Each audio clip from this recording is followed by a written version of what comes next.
এখন আমরা CSS Combinator সিলেক্টরগুলো দেখব। তার জন্য আমরা যে আগের এলিমেন্টগুলো আছে সেগুলো কমেন্ট আউট করে রাখি এবং তার স্টাইলগুলো এখন যদি ব্রাউজার রিফ্রেশ করে তাহলে সেটা এমটি। এখানে আমরা একটা স্ট্রাকচার তৈরি করি, এটা এর মধ্যে প্যারাগ্রাফ 1, প্যারাগ্রাফ 2, তারপর একটা ডিভ লিখলাম, তার মধ্যে একটা প্যারাগ্রাফ লিখলাম, প্যারাগ্রাফ 3।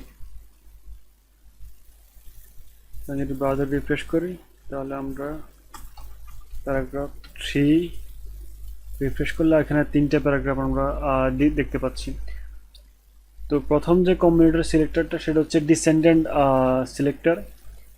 সেটার জন্য আমরা যদি একটা হেডারের মধ্যে যতগুলো পি ট্যাগ আছে, যতগুলো প্যারাগ্রাফ আছে, সেটাকে যদি আমরা সেম স্টাইল করতে চাই তাহলে আমরা ডিসেন্ডেন্ট সিলেক্টর ইউজ করতে পারি। ডিসেন্ডেন্ট সিলেক্টর ইউজ করার জন্য হেডার দেন পি দেন কার্লি ব্র্যাকেটস, তার মানে হচ্ছে হেডারের মধ্যে যতগুলো পি আছে সেগুলোকে আমরা সেম স্টাইল করতে চাই।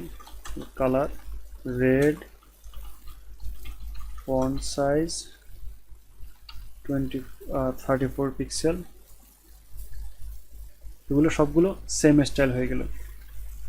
এখন যদি আমরা শুধুমাত্র হেডারের চাইল্ড পি গুলোকে স্টাইল করতে চাই, লাস্ট যে পিটা সেটা কিন্তু এই হেডার ট্যাগের চাইল্ড না। এই হেডার ট্যাগের যে প্রথম দুইটা প্যারাগ্রাফ আছে এবং এই ডিপটা, এই তিনটা এলিমেন্ট হচ্ছে হেডারের চাইল্ড, আর এই প্যারাগ্রাফটা হচ্ছে এই ডিপের চাইল্ড। তার মানে এই যে লাস্ট যে পিটা এটা হেডারের ডিসেন্ডেন্ট হলেও হেডারের চাইল্ড না। আমরা যদি শুধুমাত্র হেডারের চাইল্ড পি গুলোকে স্টাইল করতে চাই তাহলে সেক্ষেত্রে আমরা চাইল্ড সিলেক্টর ইউজ করতে পারি। সেটাও অনেকটা সেম এটার মতো, শুধুমাত্র আপনি মাঝখানে একটা গ্রেটার দ্যান সাইন ইউজ করতে হবে। এখন যদি আমরা রিফ্রেশ করি তাহলে আমরা দেখব যে প্রথম যে দুইটা প্যারাগ্রাফ সেগুলো স্টাইল হয়েছে, লাস্ট যে প্যারাগ্রাফটা ডিভের মধ্যে ছিল সেটা স্টাইল হয়নি। আরেকটা কম্বিনেটর সিলেক্টর হচ্ছে adjacent sibling selector. Adjacent sibling selector আমরা যে সিলেক্টরটা ইউজ করি তার পরবর্তী যে এলিমেন্টটা সেটাকে স্টাইল করে। সেটা করার জন্য আমরা এখানে আরো কয়েকটা এলিমেন্ট লিখে নিই। প্যারাগ্রাফ 4,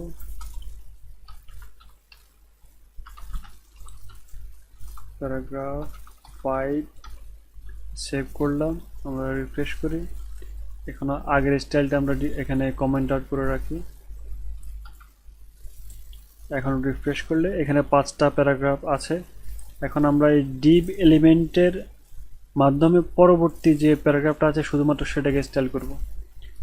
এটার জন্য ডিভ প্লাস পি, তার মানে হচ্ছে ডিভের পরবর্তী যে ইমিডিয়েট যে পিটা আছে সেটা স্টাইল হবে। Colour green, font size 30 pixel. এখন যদি আমরা রিফ্রেশ করি তাহলে আমরা যে 4 নম্বর প্যারাগ্রাফটা সেটা গ্রিন কালার হবে। 4 নম্বর প্যারাগ্রাফটা হচ্ছে ডিভের ইমিডিয়েট পরের যে এলিমেন্টটা সেটা। এখন আরেকটা সিলেক্টর হচ্ছে জেনারেল সিবলিং সিলেক্টর।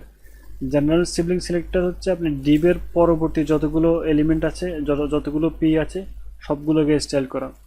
তার জন্য এখানে আপনি প্লাসের পরিবর্তে টিল্ডে সাইন ইউজ করবেন।